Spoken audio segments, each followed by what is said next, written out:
The following video is rated Triple H, Happy Halloween Horror.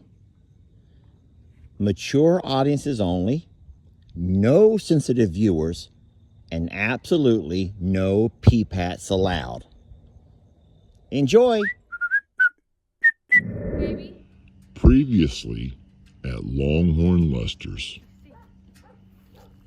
While walking along the river, Jamie discovers some children's footprints alongside the cabin in the woods. Meanwhile, Lester's up flying his drone when suddenly he loses control. The drone crash lands right alongside an old, rusted tricycle, when it just so happened to be next to the cabin in the woods. Lester talks to his neighbor, Miss Pat, about the strange happenings here on the property. Miss Pat tells Lester about the inhabitants of Longhorn Lester's. She talks about a child, a little girl named Judith, who passed away by drowning in the river. Miss Pat even talks about the little girl's daddy and how he met his fate. She shares with Lester a book from the library that describes all the gory details. Lester gives in to Jamie's desire to explore the cabin, wherein which they find the cabin just like it was many, many years ago, complete with the same rocking chair, the reading glasses, and of course, children's toys. The neighbor, Miss Pat, seems to have insight to the cabin. She helps Lester find a relic that was lost in the river. She also has a strange reaction to the photograph of the child, Judith. Miss Pat was heard murmuring the words, "My baby." There she is, my baby. Lester, hoping to restore the cabin, returns daily to clean up. He decides to put on the old pair of glasses he finds and discovers that whenever he does, he begins to hallucinate. The visions he sees are visions from the past, visions of what he assumes happened there on the property. And now, with no further ado, Lester and Jamie bring you the conclusion to The Cabin in the Woods at Longhorn Lester's. Whitford, you should have saved her. It's all your fault. I just want you dead.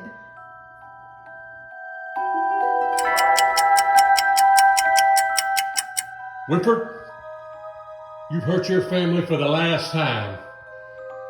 This world will be a whole lot better place without you in it.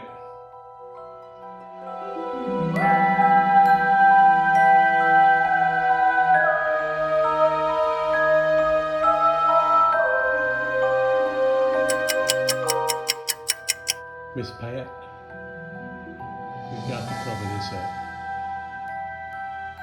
We need to make it look like suicide.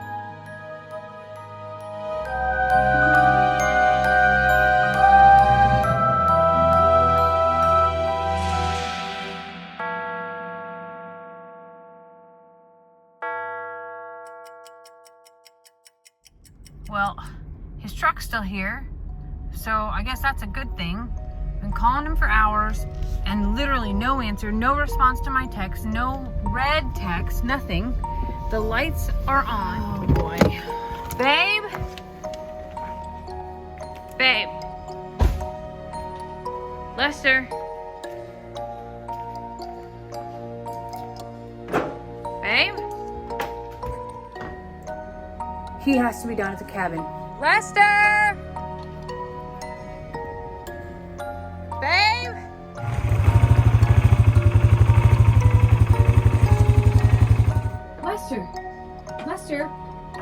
Babe, where have you been? Babe, are you okay? Babe. Hey. Babe. What's going on with you? What? Babe, I've been calling you for hours and hours and hours and texting and calling and like totally freaked out that something happened to you. I'm fine, Jamie. I was over here cleaning. I'm working. Babe. Seriously, what's wrong? Listen, just wait. You don't understand. Everything's wrong. The whole story's wrong. Everything that we thought, everything that we've read, we have to talk to Pat.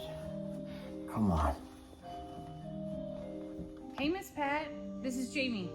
I am so sorry for calling you so late. I don't mean to disrupt your evening. Listen, I'm having some things going on with Lester that are just very strange. Listen, I could tell you, but you're not going to understand. No one's going to understand. No one's going to even believe me. But you have to know at least one thing, that Mr. Whitford did not kill himself. Mr. Whitford did not kill himself. I don't know what to do. I just don't know what to do. It just can't be happening again. It just can't. I gotta think. I gotta think what to do.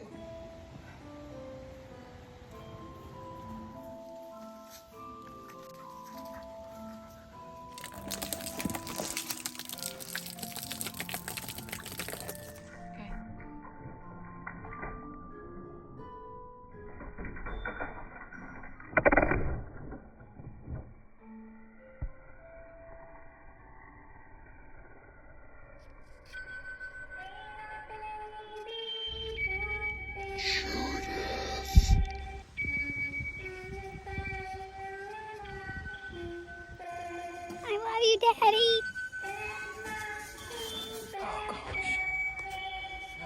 Oh gosh. Where's the baby doll? The baby I doll. love you, Daddy. It is. Oh, Jesus, that's what.